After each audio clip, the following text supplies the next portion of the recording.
He takes the timeout. They're out of timeout. Technical foul. Technical foul.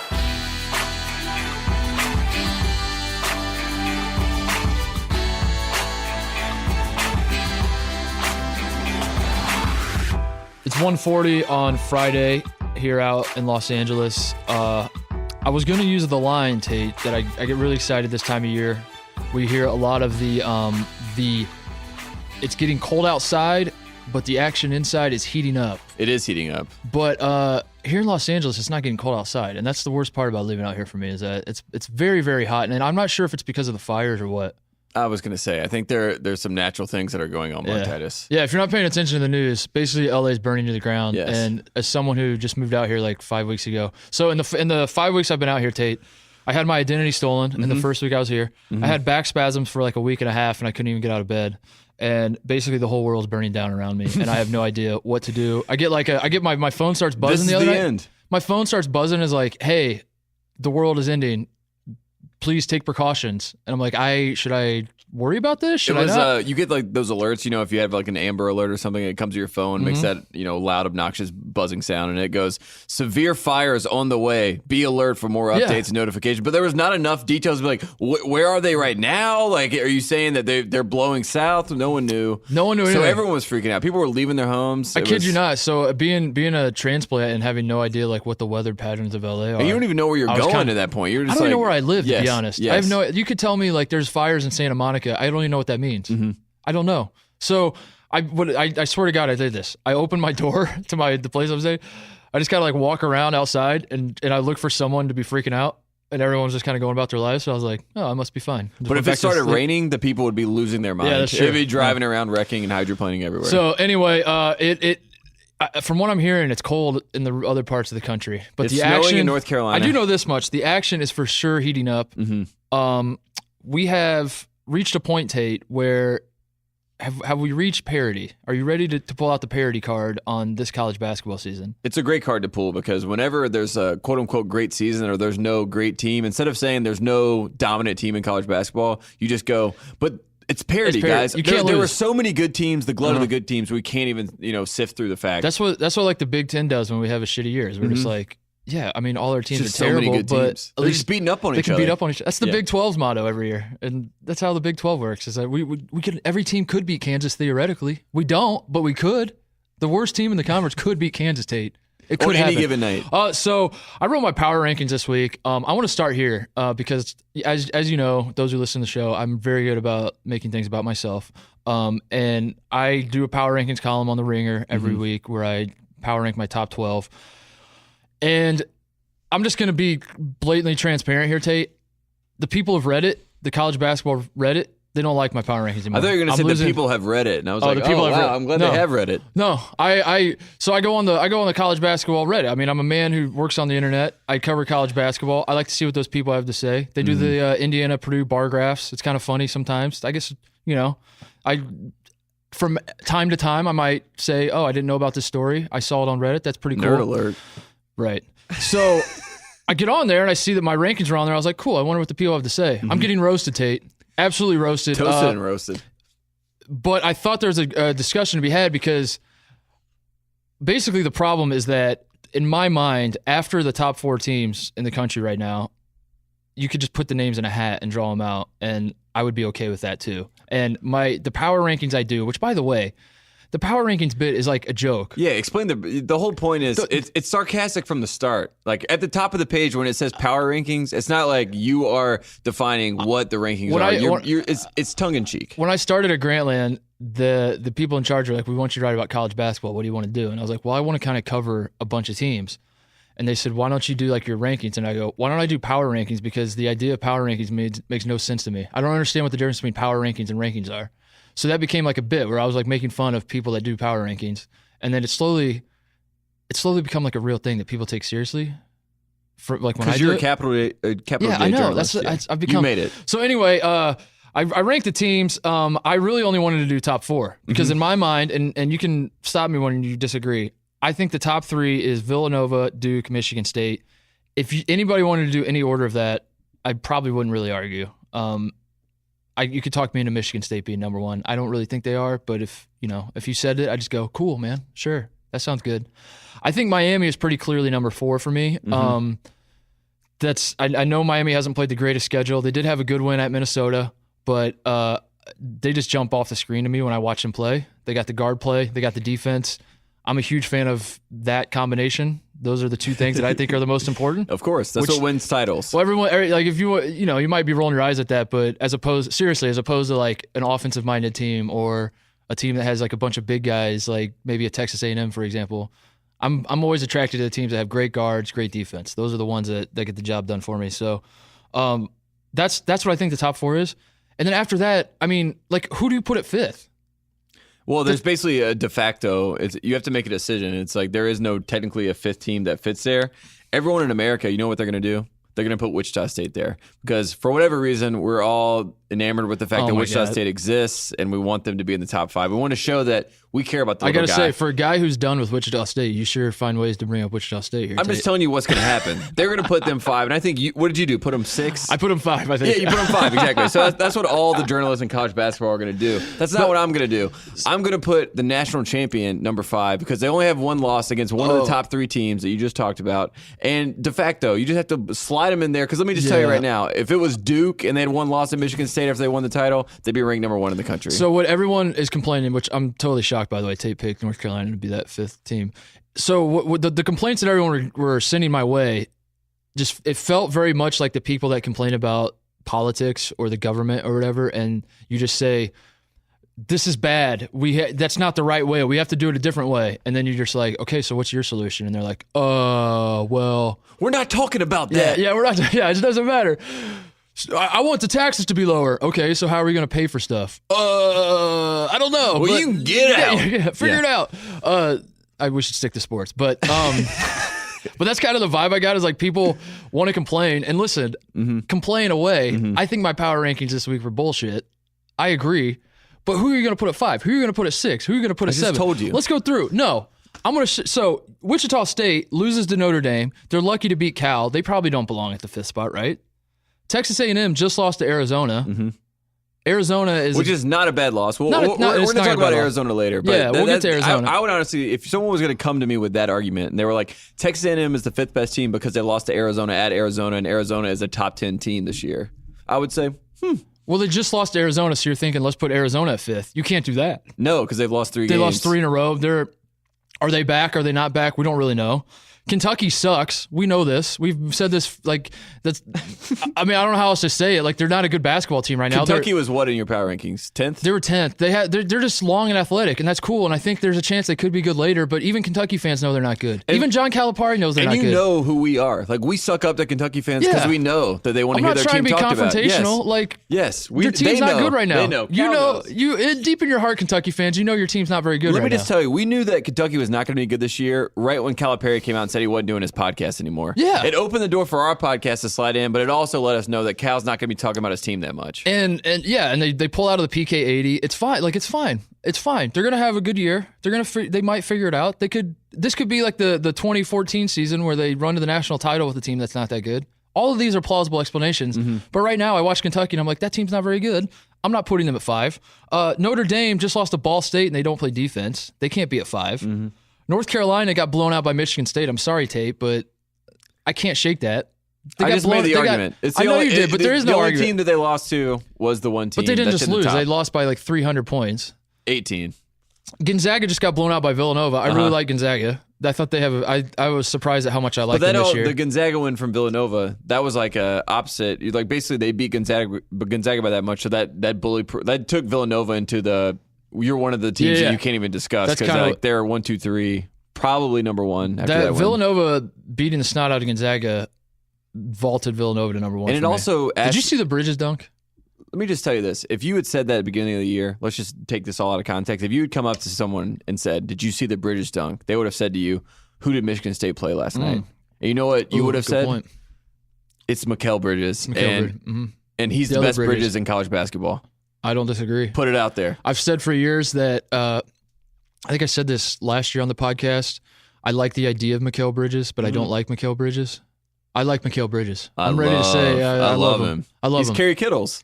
I love Villanova. Villanova is the best team in the country. And if you want to disagree, just go look at KenPom. And you want to talk about my bias? Like I hate Villanova. I should hate Villanova, but they're so good at basketball that I have no, like, I just respect how they play basketball. It is true. Jalen Brunson, Phil Booth, like all those guys crushed Carolina, like literally crushed them. That's how I knew I wasn't crazy for thinking they were good, because I asked Tate how he felt, and he's like, they beat North Carolina, and I still like them. So I think they're the best team in the country. You Put have it to out pay them there. respect. So Gonzaga, but anyway, back to the list. Gonzaga can't be number 5. They got blown out by Villanova. Florida has lost 3 straight now. They can't be number 5. Good guy of the week, Mike my God. White. Do you want to dance? I'll go ahead. Yeah, take 10 seconds No, to just boast about how you said Mike White was your good guy of the week. I just felt it, Mark Titus. I looked at him. I looked in his face in that Florida State game, and I was like, this guy doesn't want it. That's a good guy. He's a very good guy. Maybe even a good Mike man. White. We're splitting up our good guy just for those new listeners. We're not doing good guy, bad guy every It's pod. once a week. It's a once a week thing. This is a twice a so week podcast. We'll hit him on Monday. Maybe Mike White will be back to back for Tate. We'll see. But Florida's lost 3 straight. Xavier, I got a lot of Xavier talk. A lot of Xavier fans like, what about us? We have a good team. Did you see what we did to Cincinnati? Need I remind you, Xavier got blown out by Arizona State. So if I want to put a team like if a team belongs in there, Arizona State has to be above Xavier. Arizona State is undefeated. They blew Xavier out. You cannot definitively say that Xavier is better than Arizona. You can't say anyone's better than Arizona State right now. So you're saying, Mark, why not Arizona State? Why aren't they on there? They have one. They can't play defense. You're also thinking, how is Bobby Hurley not the bad guy of the week yet? That's for Monday. You know why I'm saying not Arizona State? Name me one player on Arizona State. Exactly. Name me one player other than James Harden who's ever played at Arizona State. Exactly. Brock Osweiler. I don't know. Maybe. So Arizona State, they're gonna have a good team. They're not. They can't be fit. They can't even be in my top 12. They have to be. I have to see them pull them out. Right. Cincinnati gets blown out by Xavier. Yeah. They're not in the top 12. West Virginia loses to Texas A&M by 1,000 to start the year. They're kind of figuring out. They just beat Virginia. I got my eye on them, but they're not. They haven't done anything to say we should be 5th. TCU's the one. 9-0. Do you want to put TCU 5th? No. Okay. I don't. But I'm just saying, if there was anyone that was going to come out, like, what about TCU? I should have put TCU in the top 12 this week, probably. Because what I ended up doing. But Kim Palm says they're 19. So just refer so what I ended up doing, Kim Palm. the 2 egregious things I did was I put Arizona in because they just beat Texas A&M. Raleigh Hawkins is back. We're gonna talk all about what's going on in Arizona and how they're basically Duke of this year in terms of all the stories. But I still feel like the Bahamas thing was just like a 3-day thing. They thought they were ready. They showed up in the Bahamas. They weren't ready. If that was a 1-game thing, they lose, they go back, they practice for 4 days, they figure it out, and then they move forward. But they didn't have that luxury, so they just kept getting the shit kicked out of them. They would have lost 12 in a row if you would have made them play back to back to back to back like that. And you're playing in a ballroom. Yeah. I mean, it's weird. So it's a weird setup. Anyway, and then Florida State was the other one. I put Florida State at 9 or 8, or I don't remember. They're undefeated. They have the best win in the country right now, beating Florida by I think 17. Was it? At Florida, yeah. At Florida. Mm-hmm. How can you look at Florida State? Wasn't even a I game. Florida don't didn't even feel come like back. I don't feel like Florida State has a great team this year. But who am I to what am I to say? I mean, you look at what they've done. They have the best win in college basketball, and they're undefeated. I mean, what do you want me to do? What do you want to do, Tate? Yeah, Kansas sucks. We know Kansas sucks. They shoot too many threes. We've been on the Kansas thing for. They're gonna blow teams out because they're hitting threes. They're gonna look terrible like they did against Washington, which we're gonna talk about. We're gonna talk about Washington. That was a great tease because we're gonna talk about that zone. Minnesota just lost by 10 to Nebraska. Mm-hmm. I'm just gonna keep going because I don't want any of these. I feel like this is basically like I'm in the editor's comments at this point, and you're just running through this. Because I don't want any fan bases to be like, "What about us?" I'm saying I thought about you, and I'm telling you why not. Minnesota loses Nebraska by 10. You can't be in the top. Virginia's best win is Wisconsin, who sucks and is not even 500. Mm-hmm. That's Virginia's best win. They're Ken Palm darlings, but I'm not Ken Palm. I'm sorry. Number 3 on Ken Palm still. I should bring up, when Virginia did lose, Kim Palm was down that whole night. And I don't know if that's because Kim Palm had to rejigger the whole system to get him to stay at the top, but he figured it out overnight. You're saying the website went down, it crashed? Oh, it crashed, and then there's this whole warning at the top. It's like, passwords were inadvertently reset Wednesday night. So strange. So hold on. Strange. Let me understand. You're saying that Ken Palm basically sabotaged his own website because he loves Virginia so much and he couldn't stand to see them lose? Yes, it hurt him too much. And he was like, how do I fix this system to get him where we need to go? I just thought about this about Virginia. What would it be like? How do you think the people who are Virginia fans who aren't nerds feel about Virginia. Because the nerds... Everyone hates Virginia. You know that. No, the Virginia fans, I'm saying. Like, I thought you meant like the average basketball viewer. No. They do not want to watch I'm saying that. You grew up in Virginia, like you were a Virginia fan through and through, and then Tony Bennett shows up and they're playing this brand of basketball. All the nerds love Virginia. Like every Virginia fan you talk to on the internet has to be a nerd. They all are. Then they start throwing out their pay stuff and their stats and look at Kim Pom and I defend Virginia. I love Virginia style play. But what about like the meatheads that are just want to see dunks? Bring Dave Lato back. I always wonder about those people because you never hear from them. They never talk about the. They've sort of the.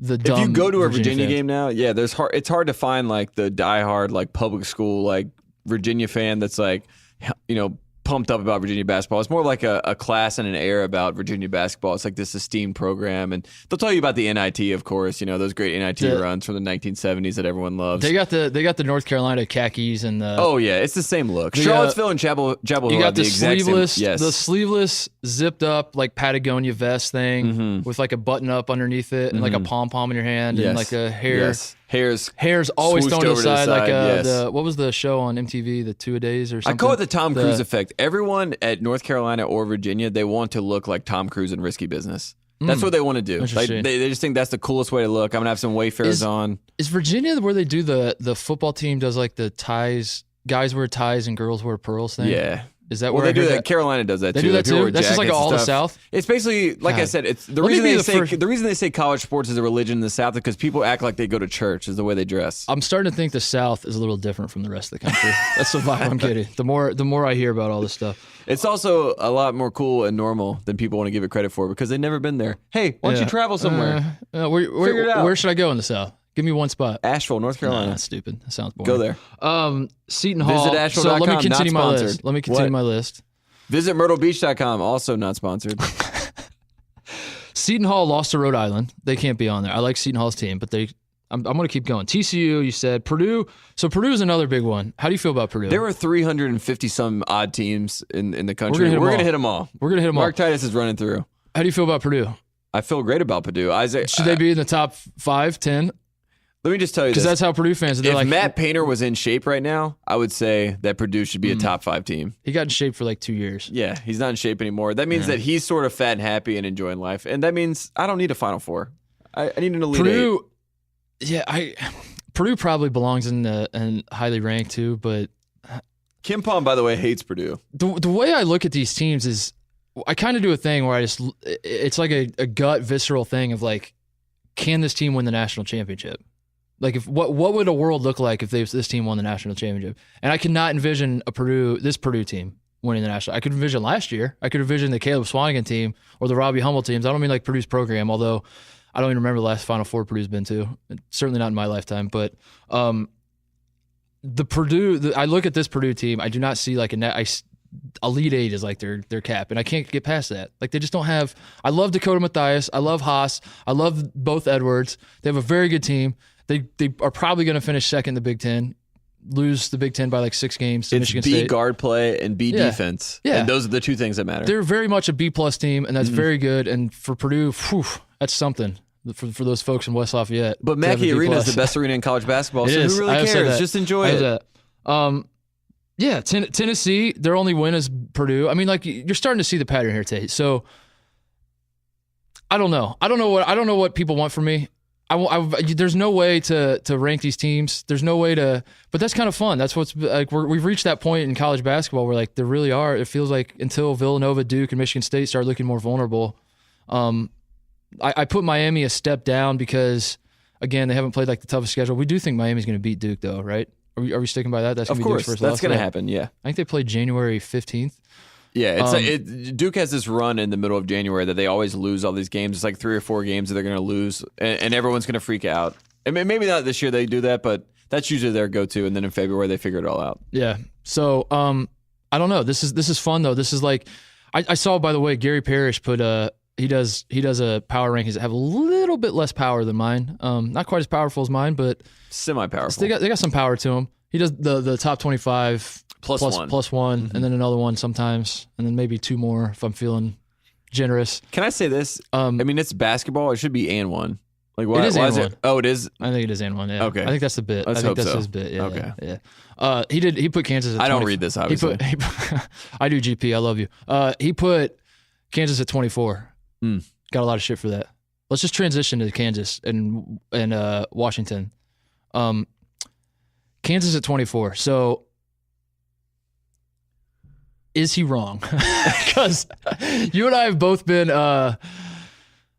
It's hard to find the words to describe because Kansas isn't bad. They're not a bad team at all, but they're very one dimensional to me. I felt this way all year. I certainly felt it after. I felt like the Washington game proved it. They just shoot threes. If the threes go in, they're good. If the threes don't go in, they're not good.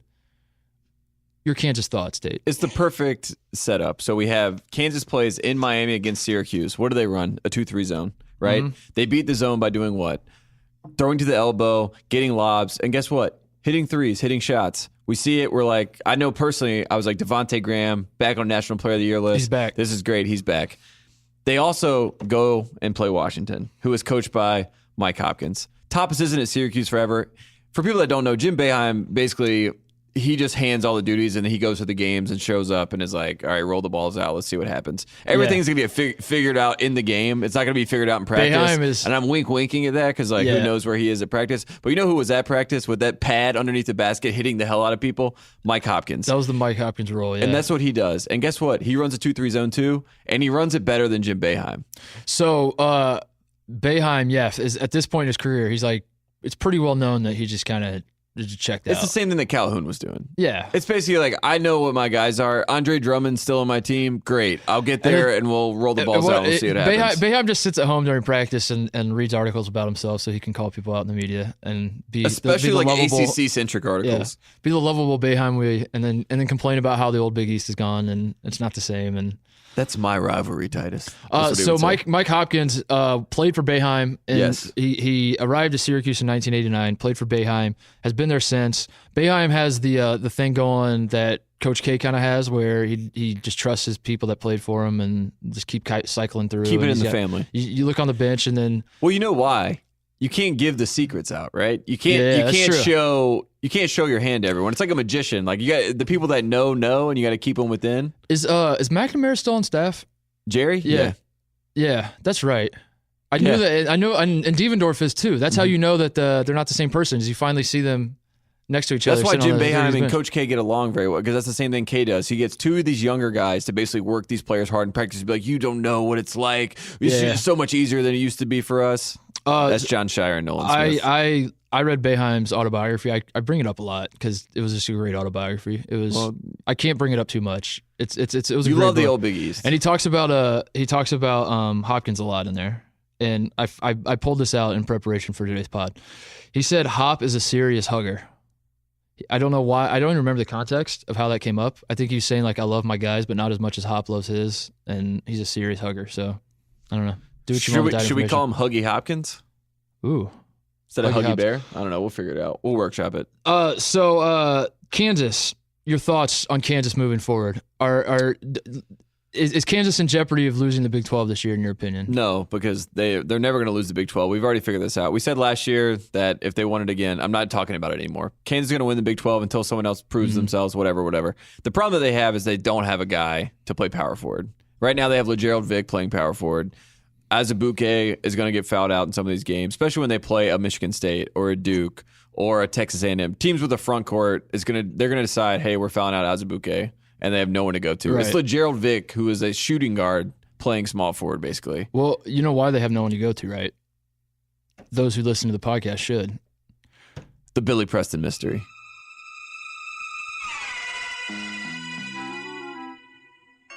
Okay, Tate, so explain this to me because I saw the initial story. We discussed it on the pod. That Billy Preston, I believe, if I'm remembering right, gets in a car wreck. Gets like November 11th, he gets in a single car accident. So basically, himself gets in an accident in a car on November 11th. This was the first game he could have played in. So this is after the first game happens. Kansas, he misses curfew before the first game. Also misses class. So he doesn't get to play in the first game. And then since then, he gets in this car accident. He's been held out. And so, but initially the car accident, you gets held out, you think DUI, you think hit and run, you think your mind goes a lot of places. It was none of those things. We're not sure what the things are. And we felt like he was going to come back soon.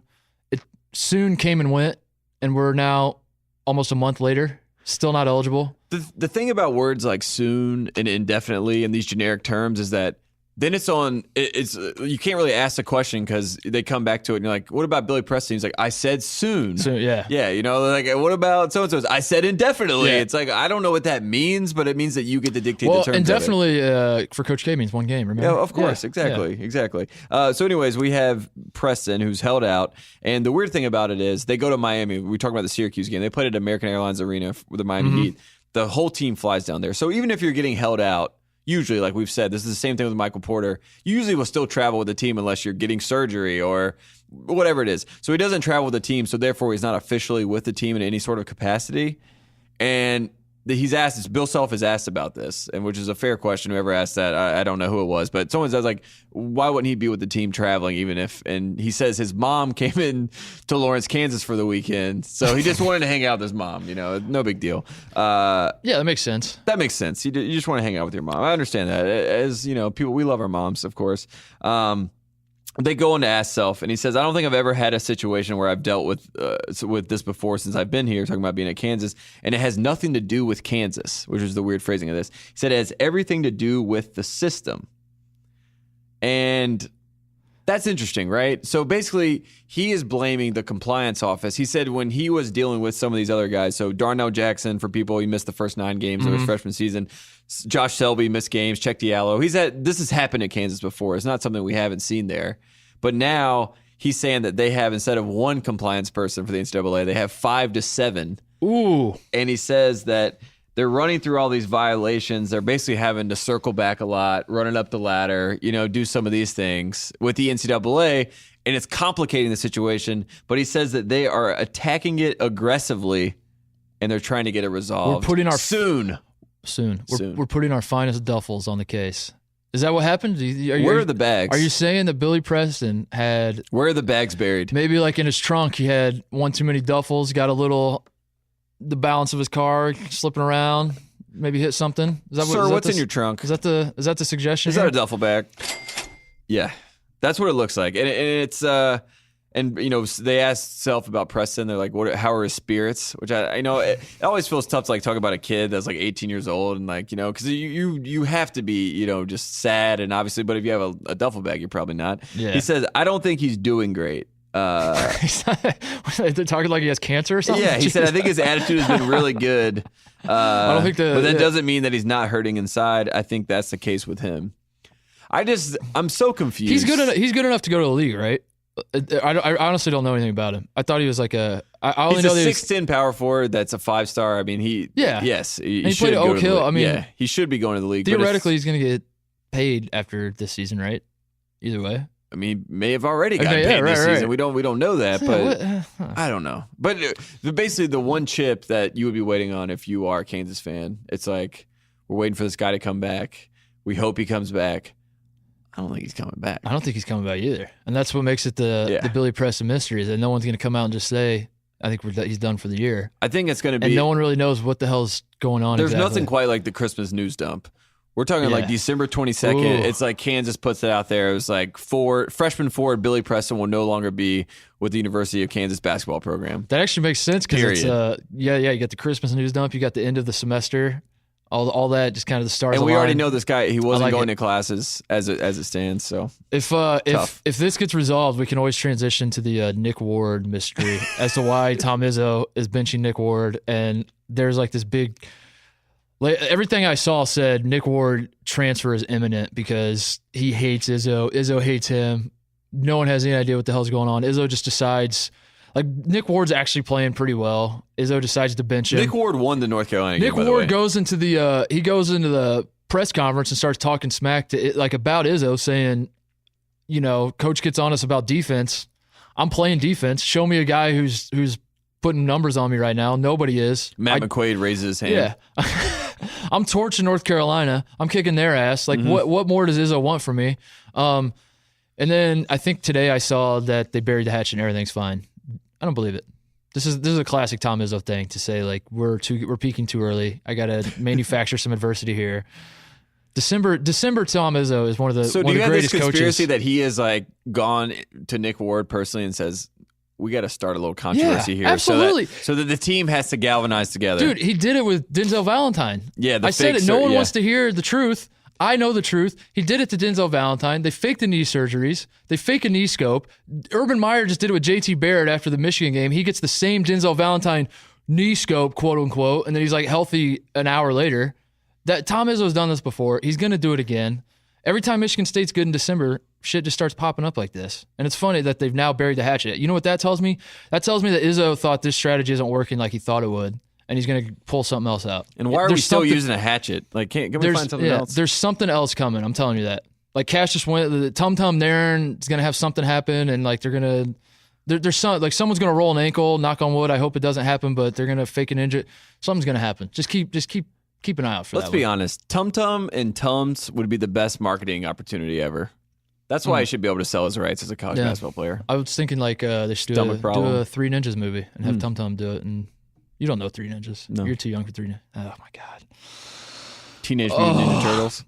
No, not Teenage Mutant Ninja Turtles. Three Ninjas. Look it up.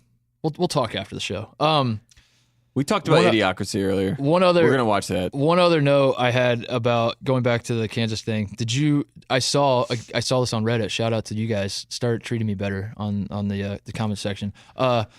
Washington and Kansas, the reason they played this game, they played it in Kansas City in the Sprint Center. And the reason they played there is because Washington wanted Michael Porter to come back home. Like, Michael Porter was supposed to go to Washington. He had committed to Washington. So they scheduled this game for Michael Porter to basically play close to his hometown in Missouri. And Michael Porter's not on the team. It would be even sadder, though, if we had the same Michael Porter back situation. And if you can't see I have air quotes there. And then he went and they did this whole game. So basically, Michael Porter led to the Washington upset. Yeah. Congrats, Michael Porter. It's all that was coming his together. biggest impact on college basketball. And then Washington's playing Kansas instead of the Michael Porter mystery. It's now the Billy Preston mystery.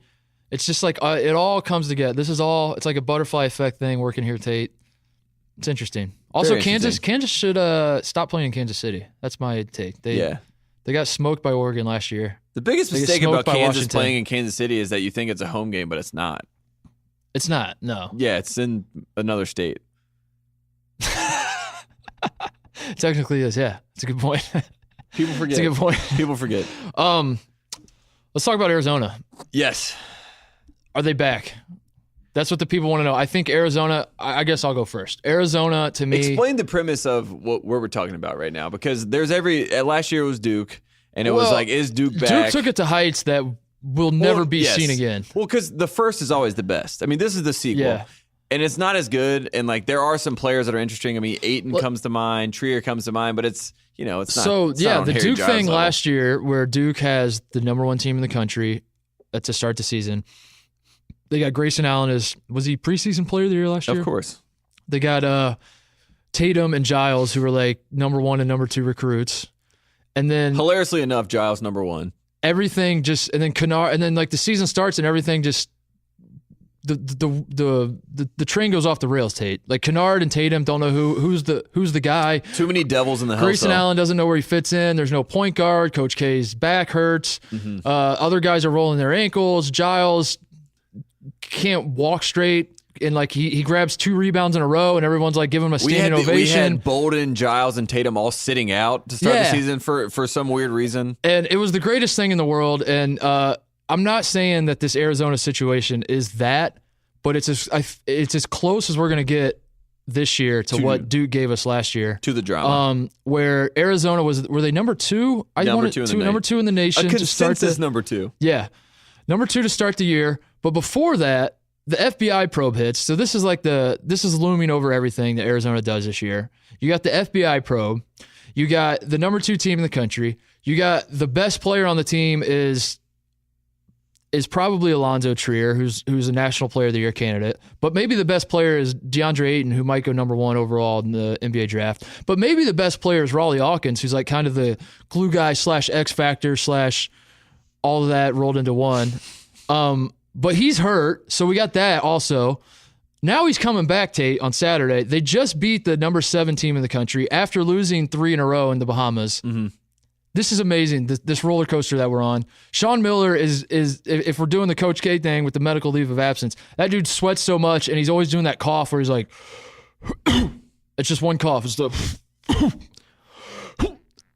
That's his version of that's how he keeps his mind right. He's like, what do I got to say next? So I don't know if he does the cough, if he always does the cough when things aren't going well, or if it's just that they put the cameras on him when things aren't going well, and that's why you see him do the cough. But it always feels like that's this like little nervous tick, like, shit, we just gave up 8 points in a row. Let me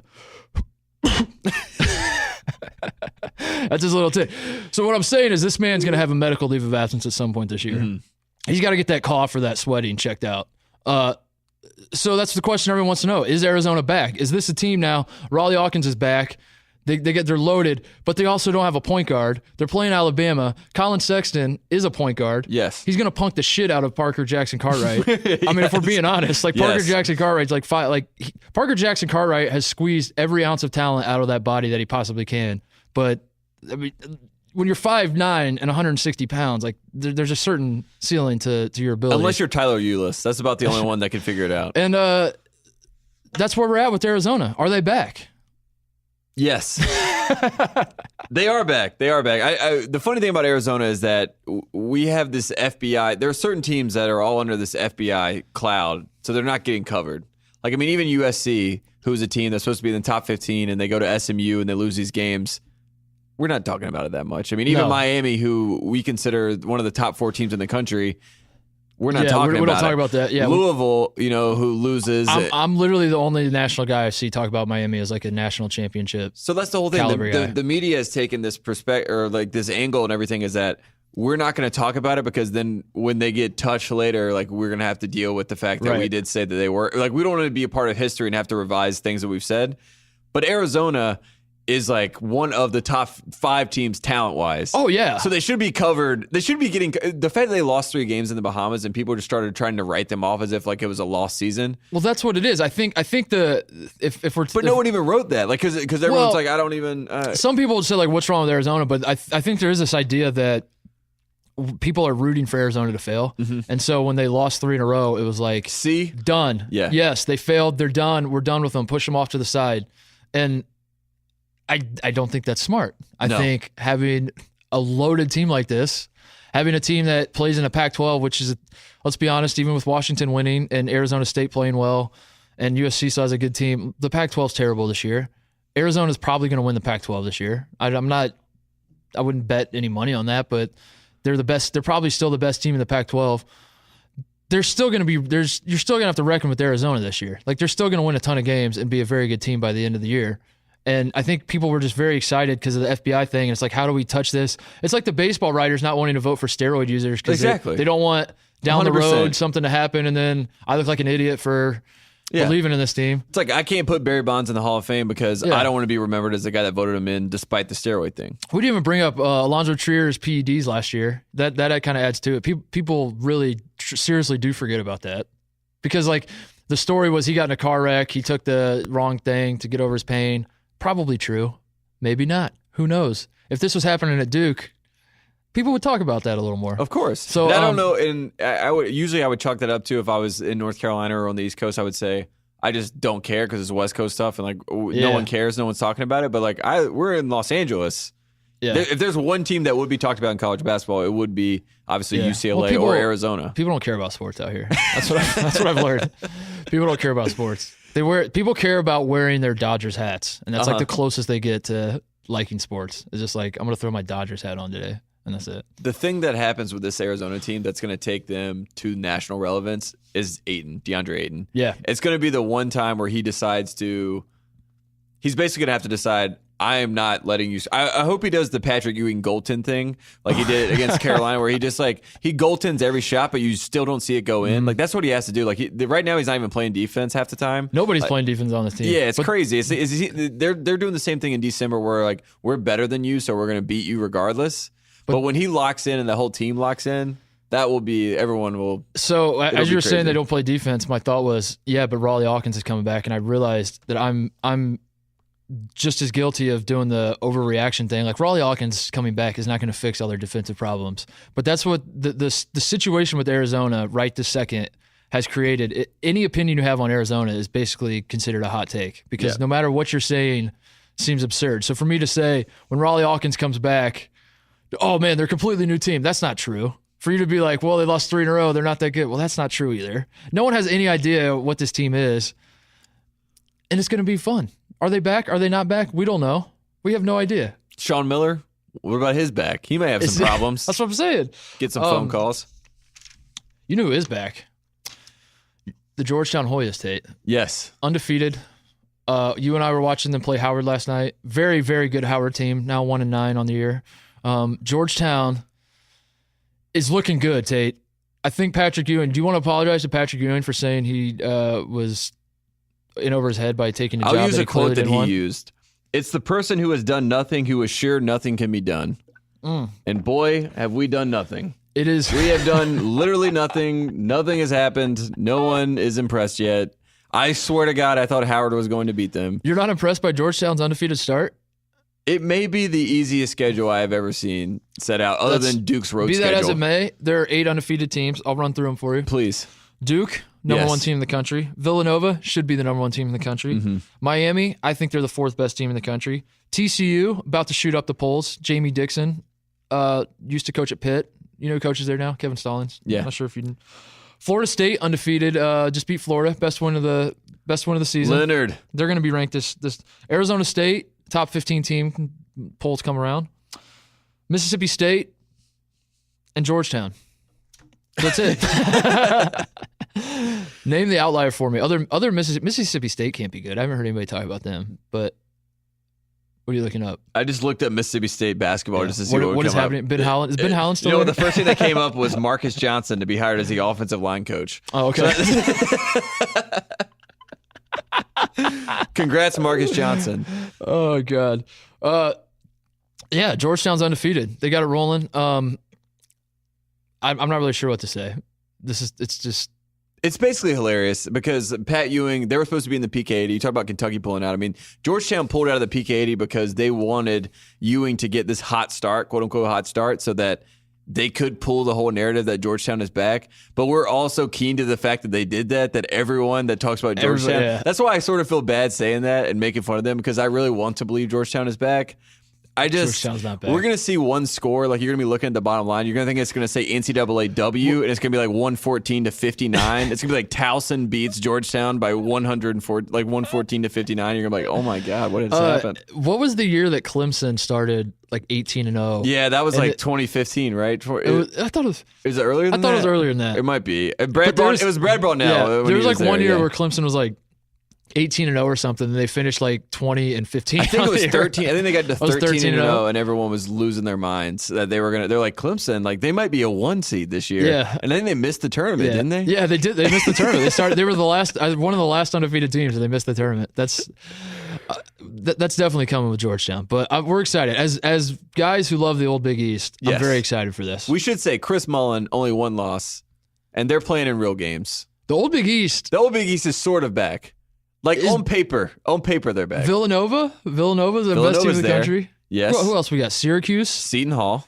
Syracuse is they're not terrible. They're not.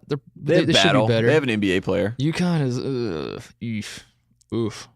We should do. Seton Hall's good though. Seton Hall, yeah. Providence is like Ed decent Cooley, enough. they're always around. They're always sneaky. Pitt. Maybe the best. Maybe the best they have to offer. Speaking of Pitt, and I brought up the Boeheim autobiography as I was flipping through trying to find like stories about Hopkins. Boeheim writes a story in there about how when Paul Evans was coaching Pitt, one of his assistant coaches, Paul Evans, the coach of Pitt, got in a fight with Lou Carnesecca, the coach of St. John's, one time. Like they were about to come to blows. It's hard to tell. Like Tate and I do the shtick where we talk about these guys how they get in fights, but because the way they talk about the old Big East is like, man, we almost came to blows. And did you really almost come to blows? And there's no footage of it or anything. No one has You're just like waiting for it. It's like all practice tape that they don't have. Everybody who talks about this says that like everybody's trying to like pulling switchblades on each other, and who really knows? But the story is that Carnesecca and Paul Evans almost came to blows because one of Paul Evans' assistant coaches was recruiting and telling people that Carnesecca was about to die. Like he was so old that he was about to die. No, I do believe that. That is what people do. And that assistant coach... That's the Gottfried on Coach K. That assistant coach's name, John Calipari. I swear to God. That's a Cal move. Love Cal. Love Cal. Do you want to be my guy or do you want to play for a dead man? Cal's You decide. Cal's recruiting tactics used to be every other coach is going to die. Now he since has kind of backed off. He just started dropping duffel bags and realized that's probably the better play. Yeah. Dead president speaks more than dead coaches. Before we go, we need to I want to do like a new segment. I want to try something because it's Friday afternoon. Mm-hmm. We're just kind of, I don't know what to call the segment, but I feel I guess like my first thought is like, am I dumb? Because I want to talk about things that I feel very dumb about. And the reason I bring this up is because Bitcoin is in the news a lot and I have no idea why. Mm-hmm. But I was browsing through Netflix and I've seen Bitcoin in the news. Everyone's talking about Bitcoin. I know what Bitcoin is. I've known since Bitcoin was started. Like I know that it's a thing, that it exists. Yeah, it exists. But then like now all of a sudden it's becoming popular. Currency. So I'm like, why is it popular? Then I'm on Netflix. I see the documentary, like Banking on Bitcoin, I think. I'm like, I'm going to watch this. I'm going to get to the bottom of this. And every time I have Bitcoin explained to me, I get like 90% there. And then it just all falls apart in that last day. It's like building a house of cards. And then like they go to put that last part on it. And I get completely confused by the time in the end. Does that make me dumb? Do you know how Bitcoin works? I mean, at a very like general level, I know what it is, and I know like I've seen it be an option to pay in Bitcoin, and that's about as far as I can go. Everybody that talks about Bitcoin, like the whole documentary was basically a bunch of nerds saying, I'm smarter than you, and now I'm rich and you're not. I had friends out here telling me to invest in a cryptocurrency that I can't even remember the name of it, and I was like, "What the heck? Like, what are you guys doing? You know, why am I reading about this?" They're like rubbing in your face, like we have Bitcoin and you don't. And you're like, okay, so I should get some Bitcoin, and then you go look at it, and it's like $11,000 for one Bitcoin or something. You're like, what? This doesn't make this bubble's gonna. It's all very confusing to me. I just think it's all made up. I think all of money. And then I had another question. This is bad, but this is bad. Do you know what hemorrhoids actually are? I think I might have hemorrhoids, Tate. Yeah, what the hell? What was going on? This is a confessional podcast? I think I might have hemorrhoids. What are hemorrhoids? Do you know? I know that you have to get some cream, like some sort of cream, and I think it's in your, I think something goes on. I don't know. For real. Like, I feel like I'm an idiot because I don't know. Is it in the kidney stone family? Like you have to pass a kidney stone and then you have a hemorrhoid? I was taking a shit and it kind of like stung and then I thought like, is this hemorrhoids? And then I looked it up and no, it's called constipation. It still wasn't explained to me what hemorrhoids are. And then like the only thing I knew about hemorrhoids was Ace Ventura. They do the problematic joke where they spin around. And they got yeah. That's the only thing I ever knew about hemorrhoids. And then So you know nothing either. This is a good segment. This is a great segment. I feel like I'm on Doctor Who right now or something. Like House MD. Oh my God. Let's give the people some games to watch. Alabama at Arizona. They playing at Arizona? Yeah. Is it really at Arizona? It's at Arizona. No shit. So Arizona scheduled home and homes with Alabama and UConn? You know why? Why? I don't know. You're so off track. Yeah, it's in Scottsdale. It's in Scottsdale? Scottsdale. Okay. It's at the Suns Arena. Talking Stick. Oh, they're playing there again? Yep. I wonder what that's about. They must be hosting NCAA tournament games there or something. You know what's funny? So like these casino things, I've told you the Kentucky story that I've heard a lot about how they do the horse race betting. And that's like a way to funnel. Sorry, Kentucky fans, but when you have all these casinos in play and like the Talking Stick one, like I would love for the FBI to go into some of those games to just sort of see how it plays out. Yeah, I should make a phone call. I don't want to be a rat, but like I didn't even think about that. The Arizona's playing multiple games at a casino at a arena named after a casino. Yeah, with the and FBI it's not too far away. Cincinnati, Florida. That's Saturday as well. That's going to be. That would have been a really fun game. That would have been a good game 2 weeks ago. Loyola game, yeah, that really hurt. Cincinnati looked bad against Xavier, so. Yeah, it's kind of like when you watch that game, it's going to have like two little icons that are like number 5 versus number whatever. Are you prepared to call this a loser leaves town match? I'm saying neither one of them. Arizona will be in the State town. is Arizona State at Kansas? Yeah. That's Sunday at 2 Eastern. Arizona State, this is your chance. Prove to me that you're for real. You go into Allen Fieldhouse. A lot of the Arizona State fans are mad that we think Arizona is still better than Arizona State is. This is their chance. So we'll see what happens there. And then Gonzaga at Washington. That's suddenly going to be a decent game.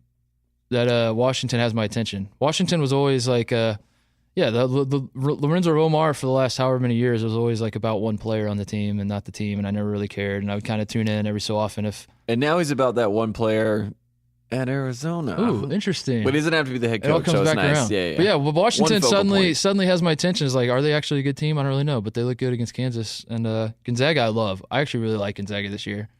So they're fun. They are. I like Perkins. Did we solve the Kyle dilemma, by the way? About I don't what we think talked the last pod. Well, I think there was a Kyle. Correct me if I'm wrong. He can't because he has no microphone, so we'll speak for him. He says, "Of course, you're right." There was a little thing that said it has to be a spouse or a significant other. There's a little asterisk so if there. you missed the last pod, we were talking. Our producer Kyle does not have. Or he doesn't have a significant other, and he has a +1 for the ringer party. And we should say that do. Kyle has had to sign up to eharmony.com for ad purposes because, they make our talent have to sign up. So he could have tried to find Is that true? someone. Yes, he could have made an effort, but he didn't. We made him sign up for eHarmony? Yes, exactly, to sell ads. So we should put this is a good use of the Twitter account, the One Shining Pod. Mm-hmm. We'll throw, because we got conflicting reports. Some people were like, absolutely, you cannot take a friend as a +1 to a party. And then other people are like, just do it. I'm of the opinion, just do it. Maybe we'll throw it on the Twitter. Let the people decide. I feel like significant other is sort of open-ended, Kyle. Yeah. It's like, what? Like, you don't know my significance. Is your best friend now your significant other? Is your drug dealer not significant to your life? There's plenty of options. Your barber. Right. Your dentist. Where would you be without your barber? For you, the guy that's going to put the hemorrhoid cream on you. Jim Boeheim has been going to the same barber for 50 years. That's why his hair looks the exact same, and he has barely any. You're shook by my hemorrhoid story. I'm shook I don't know what hemorrhoids are. I had no idea that was the new segment. That was the whole. Well, the segment is like, I feel like an idiot. My physical ailments. The segment is, am I dumb because I didn't even get to do one. You do one. It's not too late. No, you'll never know, folks. So we'll do that. Follow Tate Frazier at Tate Frazier on the Twitter machine. I'm at Club Trillion. Thank you for listening. We got a little off the rails. It's Friday. It's very hot out here. I'm losing my mind out here. We're all losing our minds. Yeah. But thank you for listening. We'll be back Monday. Save the crew.